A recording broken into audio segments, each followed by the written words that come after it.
Hello everyone, welcome to जे पाठशाला। आज के वीडियो में हम लोग क्लास 12 के इकोनॉमिक्स के एक इम्पॉर्टेंट क्वेश्चन का समाधान जो है वो देखेंगे और वो है संसाधनों का वैकल्पिक प्रयोग से आप क्या समझते हैं। छोटा वीडियो होने वाला है लेकिन बहुत ही काम का वीडियो होने वाला है। जेक बोर्ड से अगर आप हो तो इकोनॉमिक्स का जो तैयारी है वो आप हमारे चैनल से भी कर सकते हो। तो चलो वीडियो को हम लोग शुरू कर लेते हैं। उससे पहले आप नए हैं तो चैनल को सब्सक्राइब करना मत भूलिएगा, लाइक कर दीजिएगा और दोस्तों के साथ शेयर भी जरूर कीजिएगा इस वीडियो को। तो बच्चों, ऐसे तो वैकल्पिक प्रयोग का अर्थ हम लोग ऐसे समझते हैं कि एक ही संसाधनों को हम लोग जो है ना विभिन्न प्रकार से या विभिन्न स्थानों पे उसका प्रयोग कर सकते हैं। बट यहाँ पे हम लोग इसको थोड़ा सा और विस्तृत रूप में इसको समझेंगे कि वैकल्पिक प्रयोग जो है उसका अर्थ क्या होता है। तो देखो, संसाधनों का जो वैकल्पिक प्रयोग है इसका तात्पर्य है सीमित संसाधनों का इस प्रकार उपयोग करना कि उनका कुशल और सतत उपयोग हो सके और उनके विकल्पों को विकसित करके आर्थिक विकास और पर्यावरण संरक्षण के बीच संतुलन बनाया जा सके। तो यह अर्थ है संसाधनों का वैकल्पिक प्रयोग का, क्योंकि हमें पता है कि हमारे पास संसाधन सीमित हैं और हमारी जो मांगे हैं, हमारी जो ज़रूरतें हैं वो असीमित है।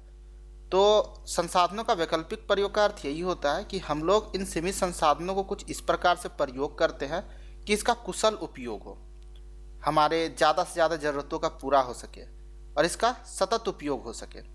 और उनके विकल्पों को विकसित करके हम लोग क्या करेंगे, तो एक तो हम लोग आर्थिक विकास तो करेंगे ही, साथ ही साथ पर्यावरण को भी क्षति नहीं पहुंचाएंगे, यानी आर्थिक विकास और पर्यावरण के बीच में संतुलन को स्थापित करके रख सके। तो यह है संसाधनों का वैकल्पिक प्रयोग का अर्थ। संसाधनों के वैकल्पिक प्रयोग का क्या महत्व है, तो चलिए इसका अर्थशास्त्र महत्व को हम लोग देखते हैं एक एक करके। तो जो पहला है वो है सीमित संसाधन। हमें पता है कि जो संसाधन होते हैं वो सीमित होती है और हमारी जो मांगे है वो असीमित है। तो वैकल्पिक प्रयोग संसाधनों के कुशल उपयोग को सुनिश्चित करता है। यानी कुशल उपयोग का अर्थ क्या है, तो हम अपने जो सीमित संसाधन है उन उसका इस प्रकार हम लोग प्रयोग करेंगे कि ज़्यादा से ज़्यादा अपनी मांगों को पूरा कर सकें। अवसर लागत, किसी संसाधन का उपयोग किसी एक कार्य में करने पर दूसरे कार्य के लिए उसकी उपयोगिता का त्याग करना पड़ता है। वैकल्पिक प्रयोग इस अवसर लागत को कम कर सकता है।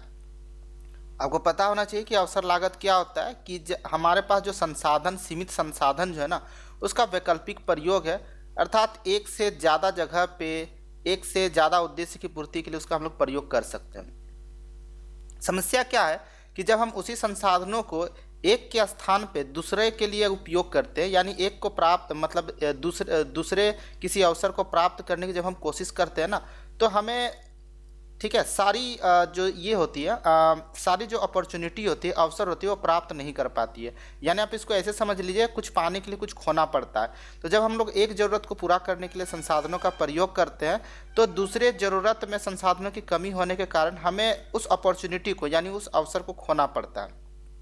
यानी आपके पास मान लीजिए 1 घंटा है, तो 1 घंटा में आपके पास जो है ना ये 2 काम में आप एक्सपेंड कर सकते हैं। एक तो आप गेम खेल के एक्सपेंड कर सकते हो और दूसरा आप जो है पढ़ाई करके एक्सपेंड कर सकते हो। अब जाहिर सी बात है ये 1 घंटा जो है ना, अगर आप गेम खेलने में दोगे तो फिर आपका पढ़ाई जो है वो छूट जाएगा और पढ़ाई करने में दोगे तो फिर गेम का मज़ा नहीं ले पाओगे। ठीक है, लेकिन ये जो अवसर लागत होता है ना कि एक को पाने के लिए दूसरा को खोना पड़ता है, तो ये अवसर लागत को जो है ना, ये जो हमारा संसाधनों का वैकल्पिक प्रयोग जो है ना, ये कम कर सकता है।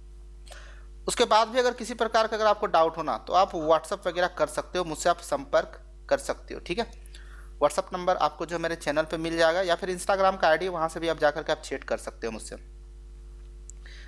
उसके बाद है सतत विकास। देखिए, वर्तमान सतत विकास का अर्थ क्या होता है, तो सतत विकास का अर्थ ये होता है कि वर्तमान समय में हम संसाधनों का, ठीक है, वर्तमान पीढ़ी की आवश्यकताओं को पूरा करते हुए भविष्य की पीढ़ी के लिए संसाधनों का संरक्षण करना, यह होता है सतत विकास।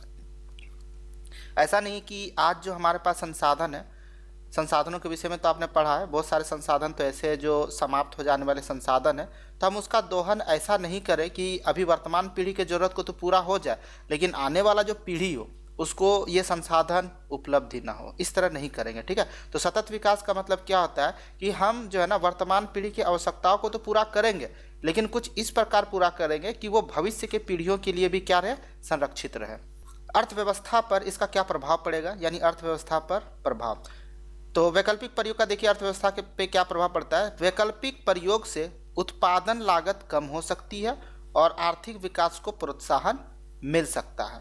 तो ये तो था आपका वैकल्पिक संसाधनों के प्रयोग जो होता है, ठीक है, उसका बारे में समझ और जो भी है उसका इम्पोर्टेंस। आपकी इस वीडियो से आपको बहुत कुछ जानने के लिए मिला होगा। अगर आप ऑफलाइन क्लासेस अगर आप ज्वाइन करना चाहते हैं क्लास 12 के लिए आर्ट्स के बच्चे, तो अगर आप धनबाद के टुंडी क्षेत्र से है तो जेपी क्लास टुंडी को जो है आप ज्वाइन कर सकते हो।